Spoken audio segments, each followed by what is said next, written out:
Alright, Shalom.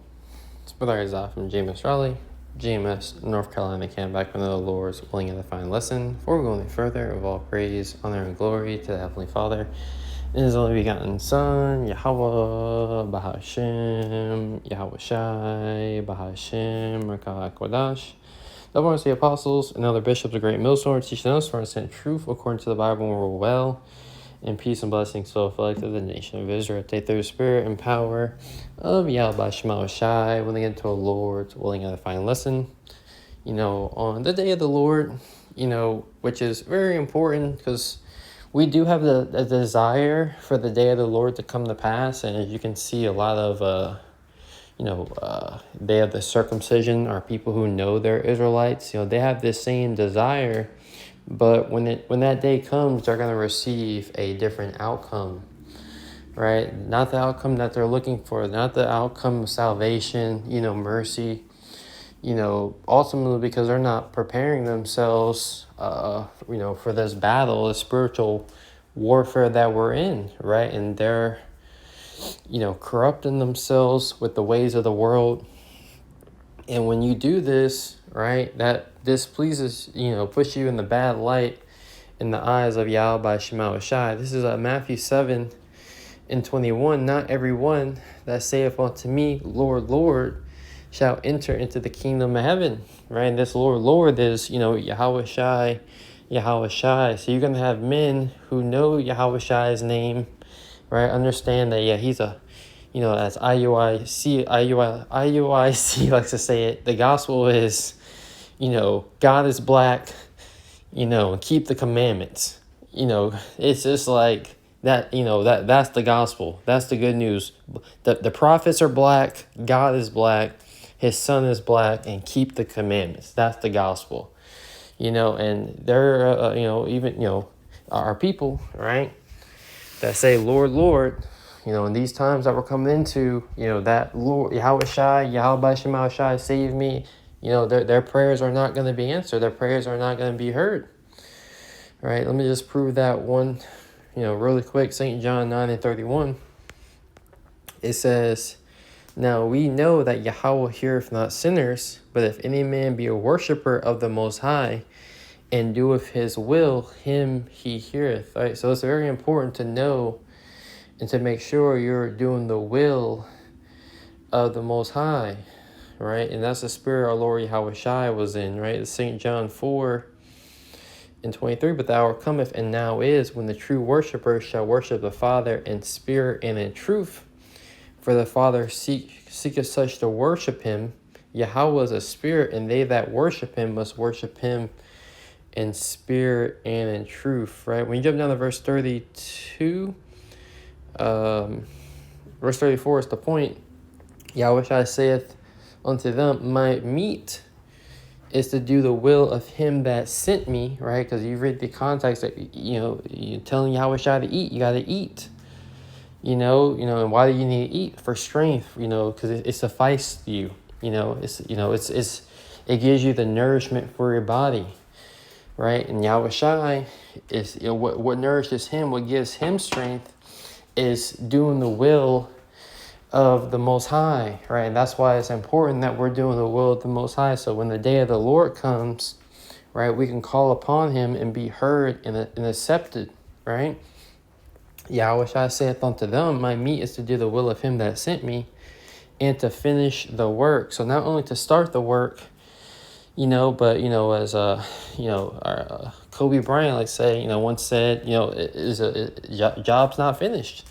Job's not finished, right? So we don't want to fall under the, the perdition, destruction of the ungodly, right? So we have to examine ourselves, because here in Matthew 7:21 says, not everyone that saith unto me, Yahweh Shai shall enter into the kingdom of the Most High, but he that doeth the will of my Father which is in heaven. So while you're here, during this time of grace, you should be doing the will of the Most High. And the will of the Most High should be sufficient enough for you.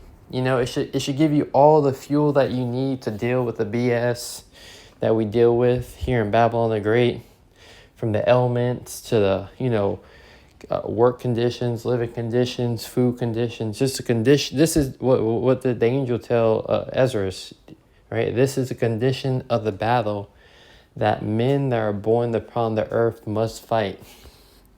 You see, it says, not everyone that saith unto me, Lord, Lord, shall enter into the kingdom of heaven, but he that doeth the will of my Father which is in heaven. Many shall say unto me in that day, Lord, Lord, have we not prophesied in thy name, and in thy name cast out devils, and in thy name done many wonderful works?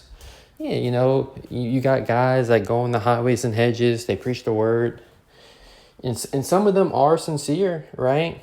But but some of them aren't. And those who aren't sincere, right? They're getting the following. They think they're doing the work of Yahweh by Shema Shai. They're maybe defending the gospel on certain points. Bringing good point outs, bringing edification out. But it's about working out your own salvation and fear and trembling. This is the point. In 23, and then will I profess unto them, I never knew you. Depart from me, ye that work iniquity. Right? I never knew you. Ye depart from me. And the Most High, eyes are too holy to behold wickedness. The Most High, told Ezra, right, through the angel Uriel, I've drawn nigh unto thee and unto men like thee, but never unto the wicked. Right? So the Most High is not drawing nigh unto the wicked. The Most High isn't hearing the prayers of the wicked. So when you cry unto the Lord during the time of Jacob's trouble, you're not going to be heard. Right? Let me grab this precept. I believe it's been a while since we brought this one out, so that's why I want to bring it out. This is Proverbs 28:9, he that turneth away his ear from hearing the law, even his prayer shall be an abomination. Right? An abomination is a wicked and filthy act. It's like, how dare you call upon me when, let me see.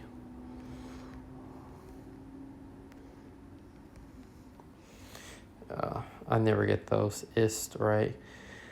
Let me see if it's just call, or I want to say it's callus. Okay, it's not. It's just, this is St. Luke 6 and 46. Why call ye me Lord, Lord, and do not the things which I say?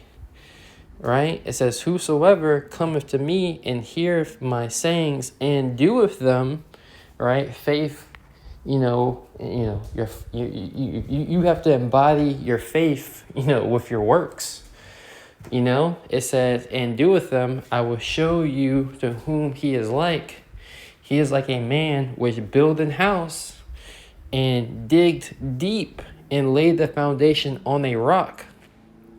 And when the flood arose, right, this is exactly what it says in Matthew, the 7th chapter, just in Luke, a little bit down more, right? This is it says, Slakia.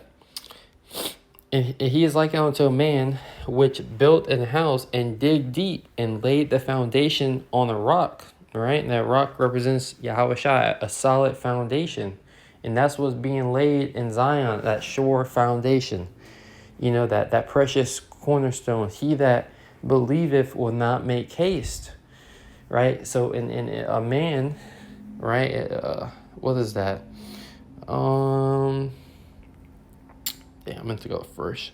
What's that? 1 John 3 and 1 John 3 and 3. It says, and every man that hath this hope in himself purifieth himself, even as he is pure. So if you have the expectation of, joint heirs with Yahweh Shai, a new body, right? Rulership in the kingdom of heaven, the heathens that are subject, what would you be doing? You would be purifying yourself even as he is pure, right? So when we go back to Luke, the 6th chapter, Luke chapter 6, verse 48, he is like a man which built an house and digged deep and laid the foundation on a rock. And when the flood arose and the stream beat vehemently upon that house and could not shake it, for it was founded upon a rock.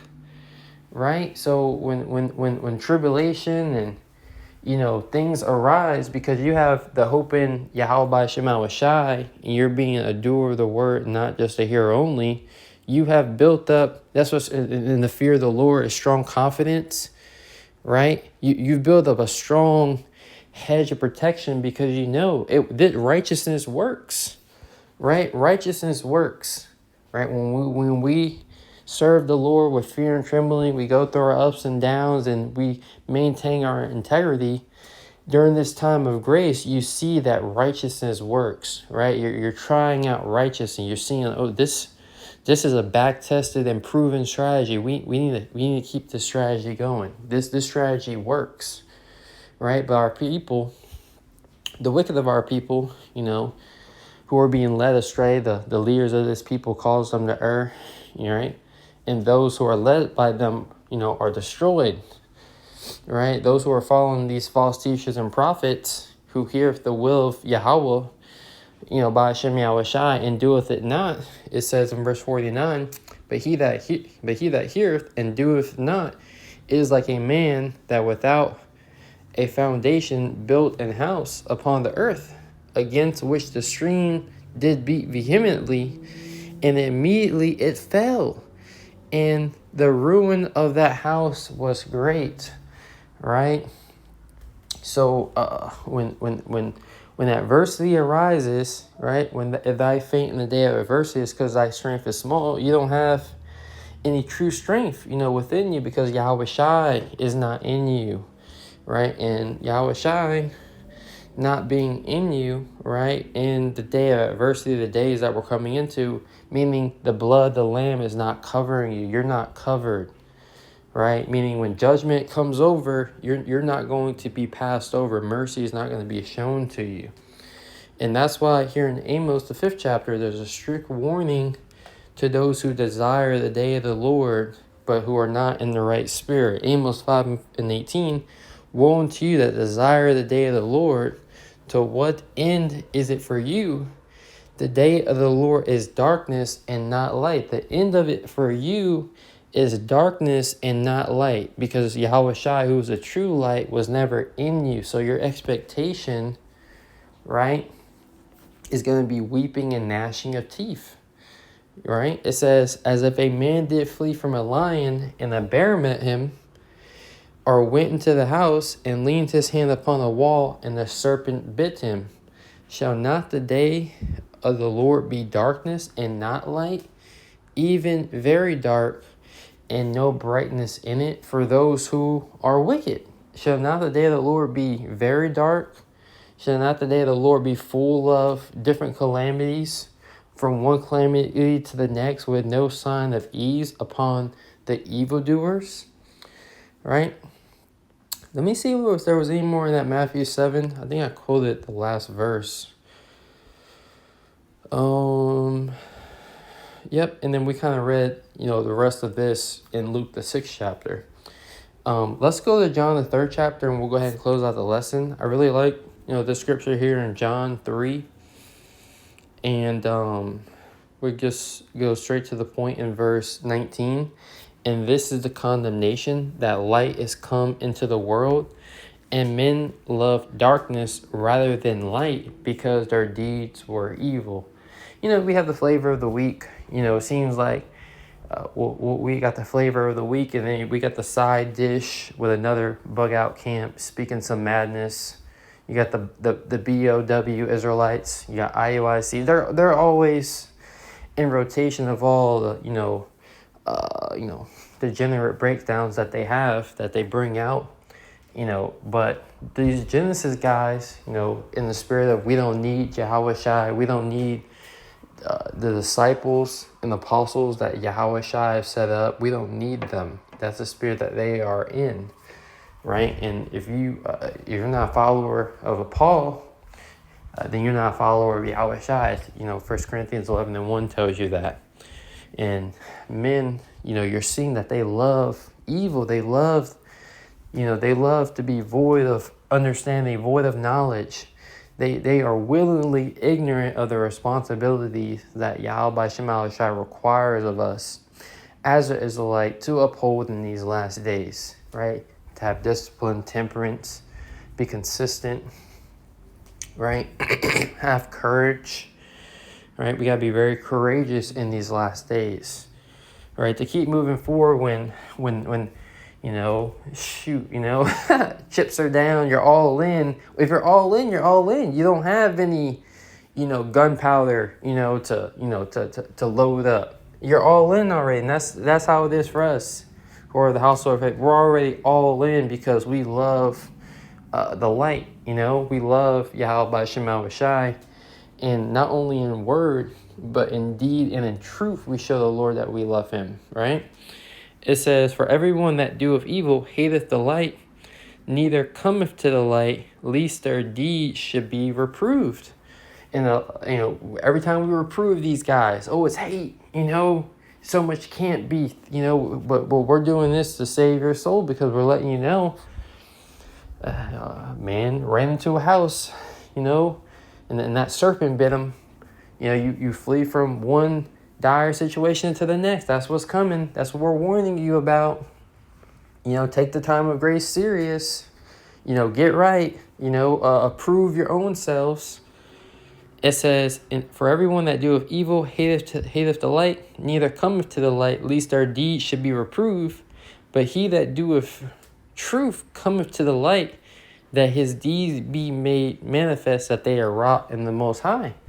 Yeah, so, we've come to the Most High. We're trying to the best of our ability to serve Yahweh Shema Shai with fear and trembling, every single day. Even when you don't feel good, you still got to serve the Lord with fear and trembling. That's where the fear comes in. That's that motivator, right? And that's what gives you the strong confidence to know that whatever you're going through is going to work out, right? Yahweh Shema Shai is with you. But without fear, there is no confidence. Since I quoted it, let's go ahead and grab it. Proverbs, I believe it's Proverbs 16. No, it's Proverbs 6 and 16. Actually, no. I'm thinking of a different one. That's a good one too. It's 14 and 20. Like 14 and 24, 14 and 26. Yep, Proverbs 14 and 26. "And the fear of the Lord is strong confidence, and his children shall have a place of refuge." And we understand that fear coincides with being obedient, so that you may call upon the name of the Lord, and your house is built upon that solid foundation. You can be protected. The day of the Lord is going to be full of light, because we understand these things that are come to the earth are created for the wicked, and for their sakes came the flood. The wicked of our people, so-called Negroes, Latinos, and Native Americans, the 2/3 that are allotted for destruction, here on the shores of America. So with that, I'm pretty edified. Next, I'm going to say Shalom.